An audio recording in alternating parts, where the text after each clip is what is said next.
Give him a round of applause.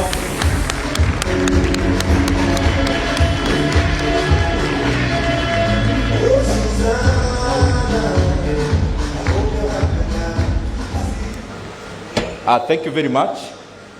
First of all, I want to appreciate this opportunity to be invited to this very great event today. And I must say that Star Brats, you've really done a very, very magnificent event this evening. Probably all of us in our various tables, we are just seeing the table next to us, but I can confirm from here, because I can see all the tables, that this is a very, very great event and organized very, very well, including the choice of your MCs, Shiko and Otosh. You've done a very good job. I also want to applaud those who came before me on this stage, my good friends, Bwana Boshe, Dr. Wasiori, and all the others who got this opportunity. We learn by listening. And even me, when I was seated, I was equally learning. But I also want to applaud my namesake, Bwana Nyoro, and the two great ladies who came here, that is Joy, and I want to believe it's Anne, for showing us. We were actually conversing here with my colleagues on this table, Akina Dr. Wasiori, that at our age, we were not that confident. And therefore, you can only do better than all of us. And the whole world and time is ahead of you. And I'm talking about the two ladies who are 23, who are doing what we couldn't do at that age. Congratulations, and we wish you all the best. I was invited to talk about industry, and specifically the architecture of growth, and looking at Kenya's growth around industry and manufacturing. And I want to make a disclaimer that I am one of the proponents actually of manufacturing. And I respect all the business people in this hall. Whatever business we all do is adding to the figures of our economy.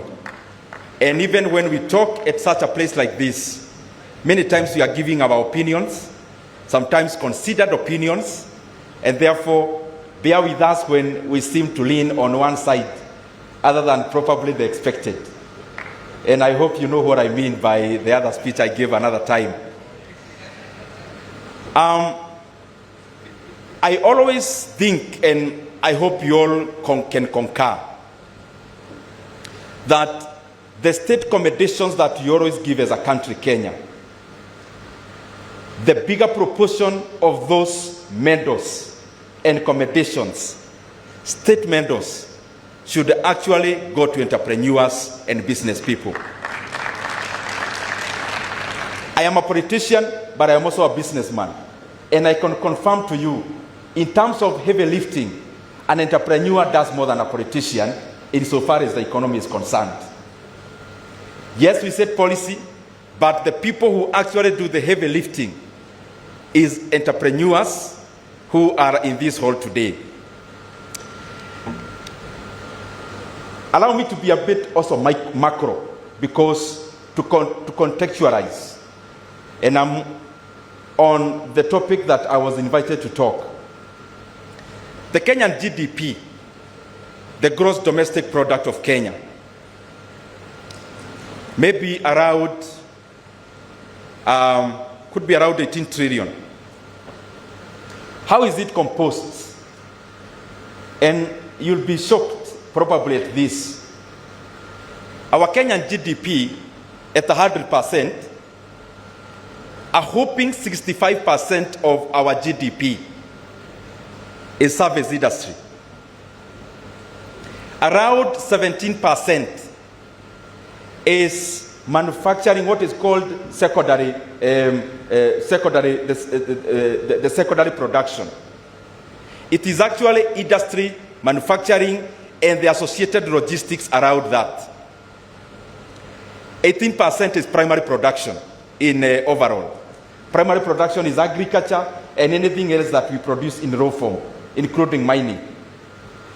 But out of the 65% of service, most of it is also public service, because education is part of the GDP, majorly funded by government, healthcare, and the rest. But there's pure manufacturing in our country.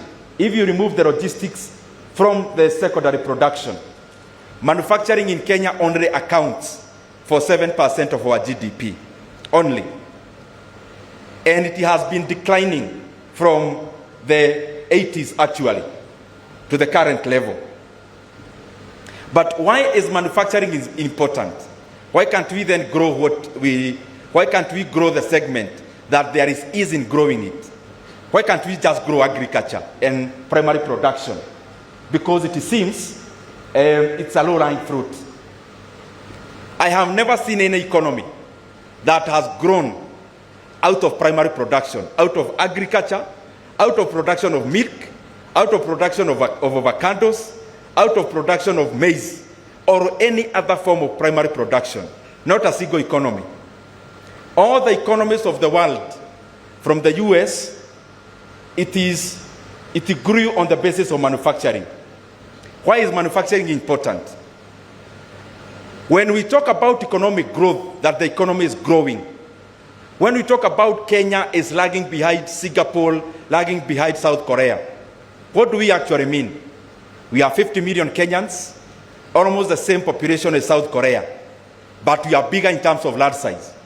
Then one would pass that then we are more wealthy than South Korea, because our land is bigger and our people are equivalent. But what distinguishes a country like Kenya and those developed ones is something we call productivity per worker. Yes, we are 50 million Kenyans, and South Koreans are that number, almost close to that. What distinguishes whether Kenya is a growing country or already grown, developed or developing, is productivity per worker. Now, what manufacturing does is to enhance productivity per worker. And how?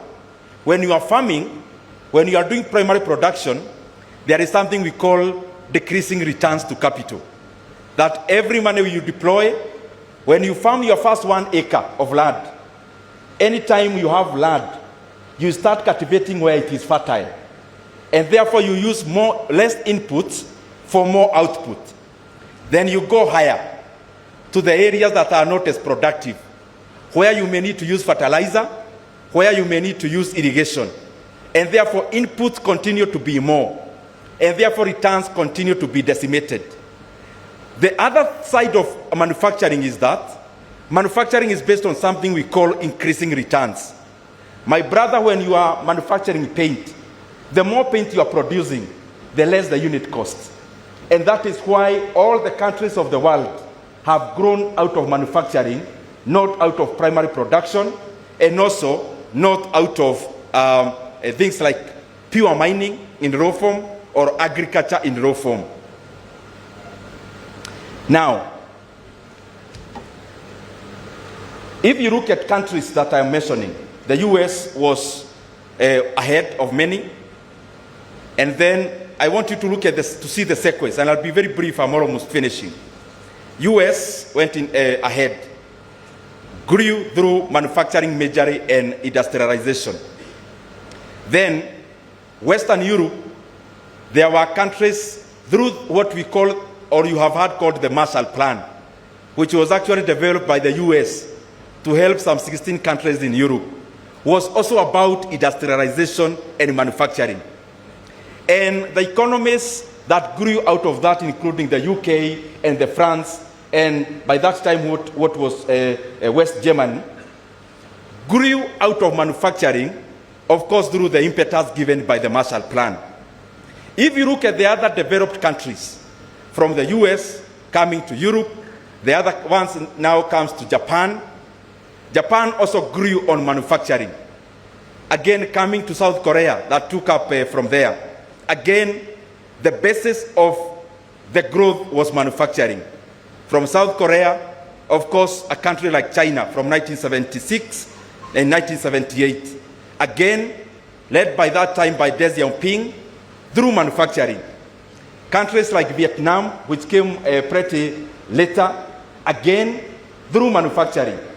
And therefore, I am here just to say that we may try all the other models in terms of the growth of our economy, but there is nothing that gives the primacy of growth in terms of accelerated growth more than manufacturing, and especially at a country where we still have to do a lot in terms of alleviating unemployment and job creation.